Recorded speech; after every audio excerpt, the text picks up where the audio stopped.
డబ్బు వస్తుంది కానీ వచ్చింది వచ్చినట్టే ఖర్చు అయిపోతుంది. ఒక్క రూపాయి కూడా నిలబడటం లేదు. ఇలాంటి మీ జీవితం పరిస్థితి ఉంటే మీ జీవితం మార్చడానికి ఒక మంచి చిట్కా, వాస్తు చిట్కా ఈరోజు తెలుసుకుందాము. నరదిష్టి కానీ ఇంట్లో డబ్బు నిలవకుండా ఉంటే, అలా వచ్చిందల్లా ఖర్చు అయిపోతూ ఉంటే దీనికి ఒక మంచి చిట్కా ఉంది.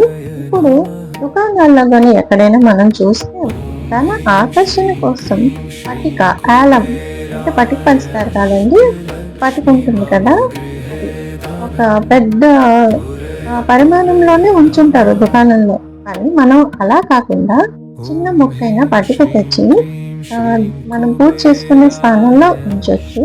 ఇంకేంటంటే ఒక చిన్న చిట్కా, అలాగే మనం ఇంట్లో చిన్న పటిక ముక్కని ఒక బౌల్ నీటిలో మంగళవారం రాత్రి మనము ఒక బౌల్లో నీళ్ళు తీసుకొని అందులో చిన్న పటిక ముక్క వేసి దాన్ని రాత్రి ఒక మూలన పెట్టండి. ఇంట్లో బెడ్రూమ్లో కానీ హాల్లో కానీ ఎక్కడైనా సరే ఒక మూలన పెట్టి ఉంచండి. తెల్లవారి స్నానం చేసి పూజ అయ్యాక ఆ నీటిని ఇల్లంతా చల్లాలి.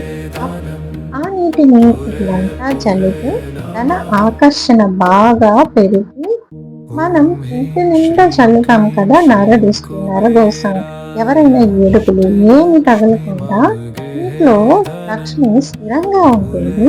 లక్ష్మీ కటాక్షం అని చెప్తున్నారు. ఇలా చేస్తే ఇంట్లో ఉన్న నరదిష్టి కలుగుతుంది, డబ్బు ఎటు పోకుండా నిలబడుతుంది, లక్ష్మీ కటాక్షం పెరుగుతుంది.